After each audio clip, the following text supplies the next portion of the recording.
Namaste, friends. Good morning. This is Ashwinil Chauhan. Today I am making a video on how to pass the police service examination any of the states.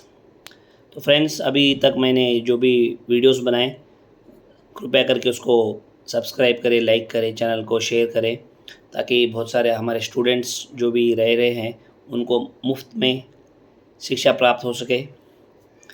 अभी आज का विषय है कि बहुत सारे students friends जिनको police बनना है या स्टेट के अंदर, हर स्टेट के अंदर, इंडिया के अंदर जितने भी स्टेट्स है वहीं पे उनको पुलिस सर्विस में एग्ज़ाम में पास होना है या तहसीलदार बनना है।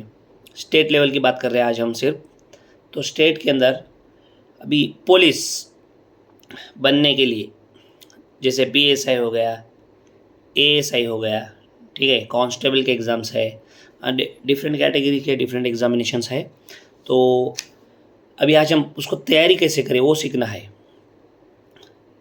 ओके फ्रेंड्स, सो आपको तो पता है एग्ज़ाम का प्रोसीजर हर स्टेट के अंदर डिफरेंट डिफरेंट होता है। जैसे कि एप्लीकेशन को अप्लाई करना है, स्पेशली पुलिस सर्विस एग्ज़ामिनेशन के अंदर, जैसे कर्नाटका के हो, महाराष्ट्र के हो या कौन से भी स्टेट के सर्विस एग्ज़ामिनेशंस, वहाँ पे राज्य सरकार जो होती है वहीं की वो रूल्स बनाते हैं और हर डिस्ट्रिक्ट के अंदर एग्ज़ामिनेशन होता है, ठीक है, एसपी के थ्रू, क्योंकि उनके दे बी और सी कैटेगरी की पोस्ट होते हैं। सो इस वजह से सुपरिटेंडेंट ऑफ पुलिस जो भी होते हैं वो लोग इसके लिए अप्लाई करते हैं। फ्रेंड्स, अभी मुझे सिर्फ यही बताना था, अगर आपको पुलिस में जाना है तो आपको बॉडी फिज़िकली फिट रहना पड़ेगा। आपका बॉडी, आपका मेंटल स्टेट, आपका physical state should be very much fit, physically fit, क्योंकि बहुत सारे स्टूडेंट्स रिटन एग्ज़ाम में पास हो जाते हैं और फिज़िकल में फेल हो जाते हैं। तो एग्ज़ाम ये स्टेट लेवल के जो पुलिस सर्विसेज के एग्ज़ाम है, ईएसआई के, पीएसआई के, excise duty, custom, civil, traffic, ऐसे बहुत सारे एग्ज़ामिनेशंस होते हैं जिसके अंदर आपका फ़िज़िकल टेस्ट ही ज़रूरी होता है। बहुत सारे लोग रिटन में पास हो जाते हैं और फिज़िकल में फेल हो जाते हैं।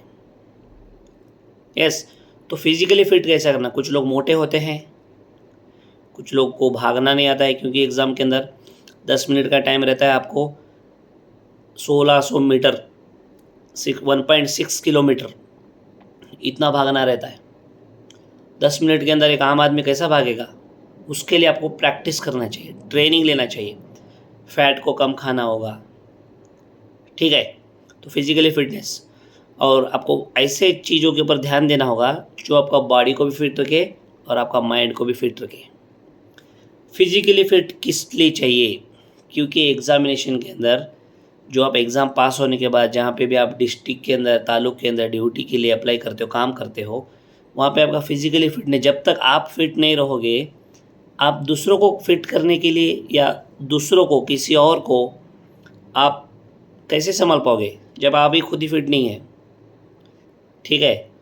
सामने से कुछ लोग गुंडे आ जाएंगे। Yes, so you should be physically fit, क्योंकि आज का माहौल इतना बिगड़ चुका है कि लोगों को कुछ भी समझाना लिमिट से बाहर हो चुका है। तो फ्रेंड्स, फिज़िकली फ़िट आपका प्रॉपर हाइट चाहिए, आपका चेस्ट का साइज़ चेक करेंगे, ठीक है। अगर हाइट वो सब फिट है तो आपका वेट चेक करेंगे, ठीक है। आपका what is the running capacity, pushups कितने मारते हो, dips, all those things will be checked to prove you the physical fit. Physical fitness exam के अंदर, रिटर्न के अंदर आप पास हो जाओगे। फिज़िकल फिट में कैसा पास होगे? एग्ज़ाम तो ग्राउंड के ऊपर होगा, धूप होगी ऊपर से, आपको भागना पड़ेगा। Okay, right friends, so physical fitness is the must.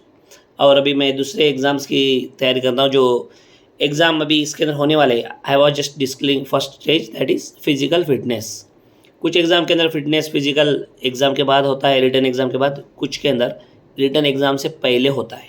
Okay, अगर फिजिकल एग्ज़ाम पहले होगा तो उसके अंदर जो पास होंगे वो ही रिटन एग्ज़ाम लिखेंगे, जो रिटन में पास होंगे वो फाइनल एग्ज़ाम के लिए सर्विस के लिए सिलेक्शन कर दिया जाएगा।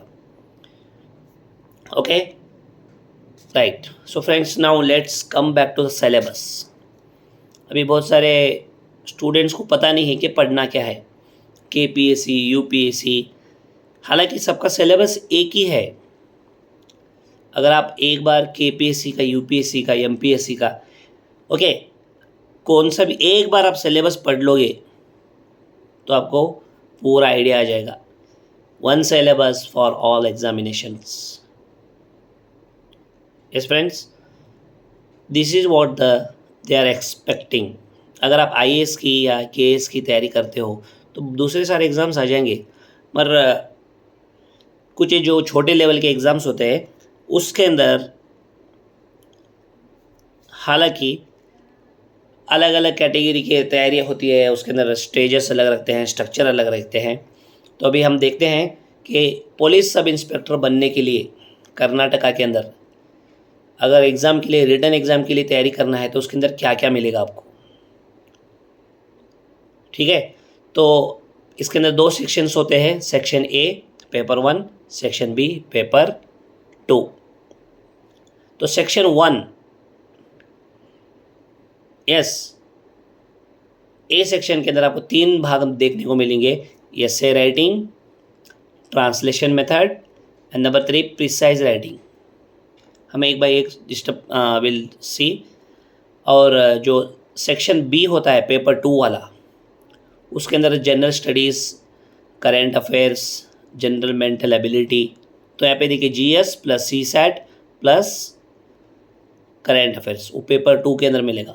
पेपर 1 के अंदर essay writing, translation, precise writing. Essay writing आपको एक 100 मार्क का एक टॉपिक दे देंगे, उसके ऊपर आपको एसे लिखना है, 5-10 पेज लिखना है। तो वहाँ पे कितना लिखना इंपॉर्टेंट नहीं है, आप कैसा लिखोगे, क्या पॉइंट्स आप डालोगे, और वो कब मिलेगा, जब आप लोग पढ़ाई करोगे। जब आप लोग पढ़ाई करोगे तभी होगा। ओके, तो ऐसे तो सबको पता है कैसे लिखना है, बट जैसा आप लिखते हो सामने वालों को अट्रैक्ट भी करना है। तो उसके बाद ट्रांसलेशन मेथड, आपको कन्नड़ा में या हिंदी में एक पैरा दिया जाएगा, उसको आपको ट्रांसलेट करना है, इंग्लिश में करो या दूसरी भाषा में करना है। Yes friends, so this is a translation method. उसके बाद प्रीसाइज राइटिंग, आपको एक पैरा दे देंगे या एक ऐसे वाला उत्तर दे देंगे, उसको बोलेंगे कि 3 या 4 लाइन में या थोड़े इसमें आपको कन्वर्ट करो उसको। प्रीसाइज राइटिंग, उसको रीराइट करना है। और उसके बाद अब ये हो गया पेपर A का, जो सबको पास होना ही है। और जो पेपर 2 होता है उसके अंदर GS जनरल स्टडीज़, उसके अंदर कौन से टॉपिक्स होता है, इंडियन हिस्ट्री और national freedom movement, constitution of India, the polity, world and Indian geography, Indian economy, general science and technology, international organisations जो भी इंटरनेशनल लेवल पे है, जैसे UNO है, WTO है। उसके बाद basic general knowledge, current affairs. Yes, हाँ, उसके बाद अभी आती है कर्नाटक। अगर जिस स्टेट के अंदर आप एग्ज़ाम लिख रहे हो, एग्जाम्पल महाराष्ट्र के अंदर एग्ज़ाम लिख रहे हो, तो वो स्टेट का आपको जनरल नॉलेज चाहिए कि हमारा स्टेट कैसा बना, कितने तालुक है, कितने डिस्ट्रिक्ट है, कौन कौन आज़ादी लड़ी और किसने, अभी आबादी क्या है, इकोनॉमिक स्टेटस क्या है, पॉलिटिकल स्टेटस क्या है, पूरा चेक करेंगे वो स्टेट का पर्टिकुलर। तो उसके रिलेटेड वो एग्ज़ाम के लिए आपको तैयारी करना पड़ेगा। Next, mental ability. तो ये जनरल मेंटल एबिलिटी है ना, आपको UPSC में पूछते हैं, KPSC में पूछते हैं, और जो अब आप एक बार प्रिपेयर कर लेते हैं CSAT का, तो सेम मेंटल एबिलिटी दूसरे तरफ भी पूछेंगे, बस क्वेश्चन वही होगा, ट्रिक्स अप्लाई करेंगे। तो आपको फ्रेंड्स पढ़ना एक बार है, सिर्फ एक बार, और लिखना बार बार। पढ़ना एक बार, एग्ज़ाम लिखना बार बार। सो आप फ्रेंड्स, मेरा रिक्वेस्ट यही है, तो आप जो भी आप तैयारी करो, सिर्फ एक बार बैठ के 6 महीने के लिए पढ़ो, बैठ के सिलेबस को चेक करो। अगर आपका पास जनरल स्टडीज़, CSAT और करंट अफेयर्स अगर ये तीनों आ गए, और आपका जो ऑप्शनल होगा, आपका डिग्री के अंदर जो पढ़े हैं उसका एक पेपर कौन सा भी लेके, अगर ये 4 अगर आप पास कर लिए, इसके अंदर आपका स्ट्रॉन्ग अगर रहा, आपका मोटिव, आपका माइंडसेट, आपका प्रिपरेशंस, तो nobody will stop you. Listen to me, friends. Okay, so what I mean to say is there is no shortcut. Everywhere you have to do hard work, but hard work they are asking for one time, only for one time they are asking the hard work, and the fruit is always. And अगर exam के अंदर fail भी होते हैं तो knowledge आपके पास रहेगा, you can with the help of that knowledge you can do whatever you want to do, ऐसा नो.